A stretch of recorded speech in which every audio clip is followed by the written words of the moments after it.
Hello दोस्तों, welcome back to the channel. दोस्तों, नीरज चोपड़ा ये नाम आज किसी परिचय का कोई मोहताज नहीं है। नीरज चोपड़ा को अब हर देशवासी जानता है। देश ही नहीं बल्कि पूरे विश्व में नीरज चोपड़ा का नाम आज गूंज रहा है। और गूंजे भी क्यों ना, क्योंकि नीरज ने काम ही ऐसा किया है जिसके बाद तो उनके नाम की गूंज बनती ही है। नीरज ने ओलंपिक में देश के 121 साल के सूखे को खत्म करके टोक्यो ओलंपिक 2020 में देश को एथलेटिक्स में पहला गोल्ड मेडल दिलवाया, और वो भी अपने पहले ही ओलंपिक में। इस समय पूरा देश नीरज को बधाइयां दे रहा है, उनको धन्यवाद दे रहा है देश का गौरव बढ़ाने के लिए। और लोग नीरज के बारे में जानना चाहते हैं कि कैसे गांव से निकले लड़के ने ये सब चमत्कार किया, कैसे नीरज का बचपन रहा, कैसे नीरज की परवरिश हुई और गोल्ड लाने तक की उनकी जर्नी कैसी रही।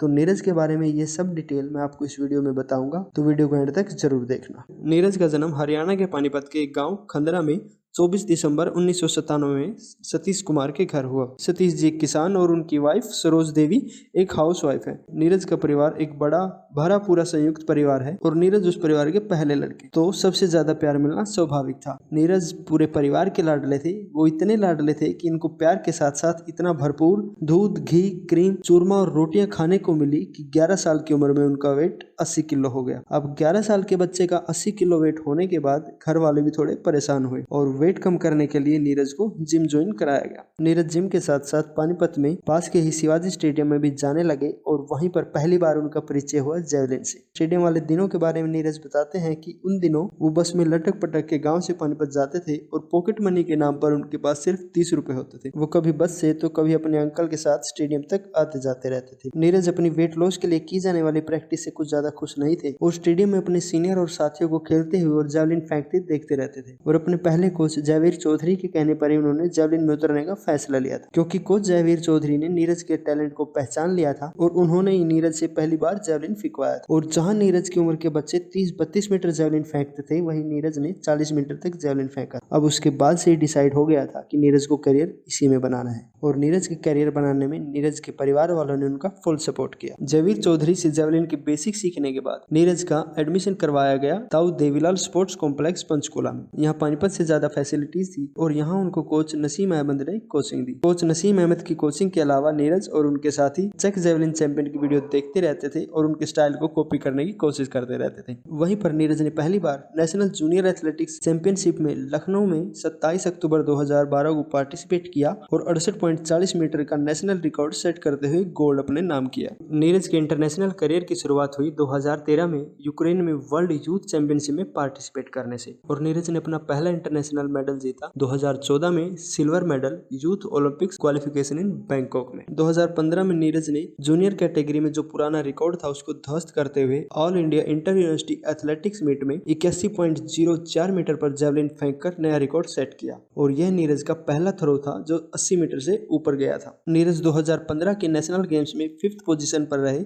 और उनकी परफॉर्मेंस देखते हुए national institute of sports Patiala में उनको ट्रेनिंग के लिए बुलाया गया। 2016 में नीरज पंचकुला से पटियाला चले गए ट्रेनिंग के लिए, जहां की बेटर फैसिलिटीज, बेटर डाइट और बेटर स्टैंडर्ड ऑफ ट्रेनिंग ने नीरज को एक इम्प्रूव प्लेयर बनाया। 2016 में साउथ एशियन गेम्स में अपना पर्सनल बेस्ट देते हुए नीरज ने 82.23 मीटर पर जेवलिन थ्रो किया और गोल्ड जीता।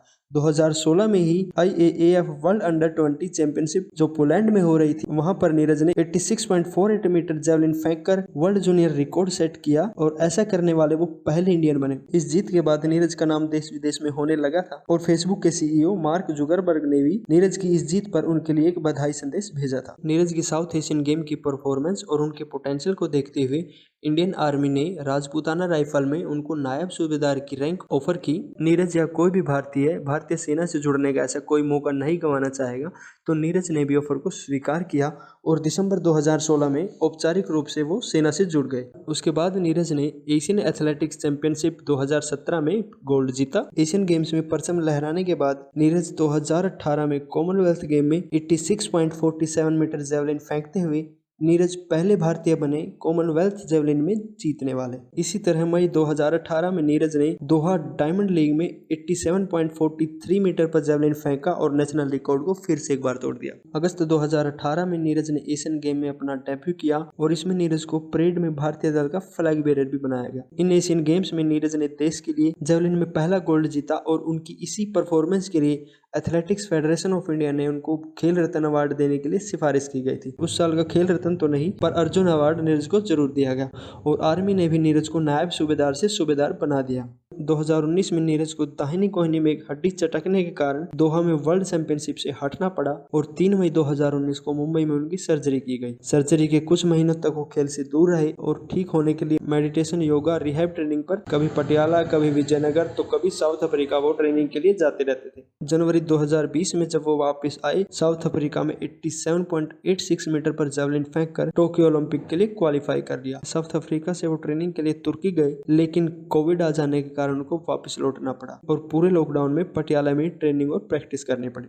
2020 के अंत में एथलेटिक्स फेडरेशन ऑफ इंडिया और उड़ीसा गवर्नमेंट के प्रयासों के कारण उड़ीसा के कलिंगा स्टेडियम में नेशनल कैंप का आयोजन किया गया, जहां पर नीरज और उनके जैसे बाकी सभी खिलाड़ियों ने पार्टिसिपेट किया और वहीं पर उनकी ट्रेनिंग की गई। उड़ीसा के बाद नीरज ट्रेनिंग के लिए स्वीडन जाना चाहते थे, लेकिन कोरोना के कारण उनको वीजा को रिजेक्ट कर दिया गया, तो नीरज को बहुत ज्यादा निराशा हुई। लेकिन ministry of youth affairs and sport और मिनिस्ट्री ऑफ एक्सटर्नल अफेयर के प्रयासों के कारण नीरज और उनके कोच को विदेश यात्रा की अनुमति मिल गई। उसके बाद नीरज ने स्वीडन और कई जगह ट्रेनिंग की और कुछ कंपटीशन में पार्टिसिपेट किया। अब कोरोना के कारण टोक्यो ओलंपिक पोस्टपोन हो गया था, तो नीरज ने अपने जर्मन कोच उवे होन, जो अपने समय के माहिर खिलाड़ी रहे हैं, उनके अंडर ट्रेनिंग जारी रखी और उसी ट्रेनिंग और नीरज की कड़ी मेहनत के प्रयासों से ही 7 अगस्त 2021 एक ऐसा दिन बन गया जो इंडिया के खेल इतिहास में स्वर्ण अक्षरों से लिखा जाएगा कि 7 अगस्त 2021 को टोक्यो ओलंपिक में नीरज चोपड़ा ने अपने दूसरे अटेम्प्ट में 87.58 मीटर जेवलिन फेंकते हुए जेवलिन का गोल्ड इंडिया की झोली में डाल दिया था। करोड़ों लोग खुशी से नाच रहे थे, गा रहे थे, नीरज को आशीष दे रहे थे, उनको धन्यवाद दे रहे थे कि नीरज के कारण सालों बाद ओलंपिक्स में नेशनल एंथम वो सुन पाए थे। नीरज चोपड़ा और अन्य खिलाड़ियों के बढ़िया प्रदर्शन के कारण ही भारत ने ओलंपिक में अब तक का अपना सबसे बेस्ट प्रदर्शन किया था और नीरज भी अपने इस प्रदर्शन से वर्ल्ड रैंकिंग में नंबर 2 पर आ गए। नीरज की जीत पर chief of defence staff general Bipin Rawat ने कहा कि नीरज ने साबित कर दिया कि जहाँ चाहा वहाँ रहा। नीरज ने आर्म्ड फोर्सेस और देश के गौरव को बढ़ाया है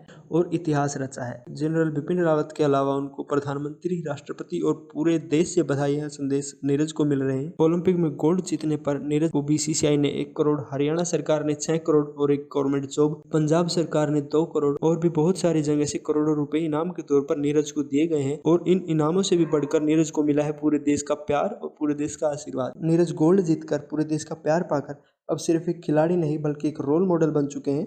करोड़ों भारतीय युवाओं के लिए अब करोड़ों भारतीय युवा नीरज से इंस्पिरेशन लेंगे और खेलों में देश विदेश में भारत का परचम लहराएंगे। तो दोस्तों, ये थी नीरज चोपड़ा से जुड़ी सभी डिटेल। नीरज चोपड़ा या अन्य खिलाड़ियों या किसी भी फील्ड के सेलिब्रिटीज, नेता, अभिनेता या इंडियन फोर्सेस से जुड़े ऐसे लोगों की कहानियां जो इंस्पायर करती हैं, वो मैं अब तक लेकर आता रहूँगा। अगर आप भी ऐसी शख्सियतों के बारे में जानना चाहते हैं तो चैनल को अभी सब्सक्राइब करें और हमारा आज का वीडियो आपको कैसा लगा कमेंट करके ज़रूर बताइएगा। वीडियो को लाइक कीजिएगा, शेयर कीजिएगा और चैनल को सब्सक्राइब करना बिल्कुल मत भूलिएगा।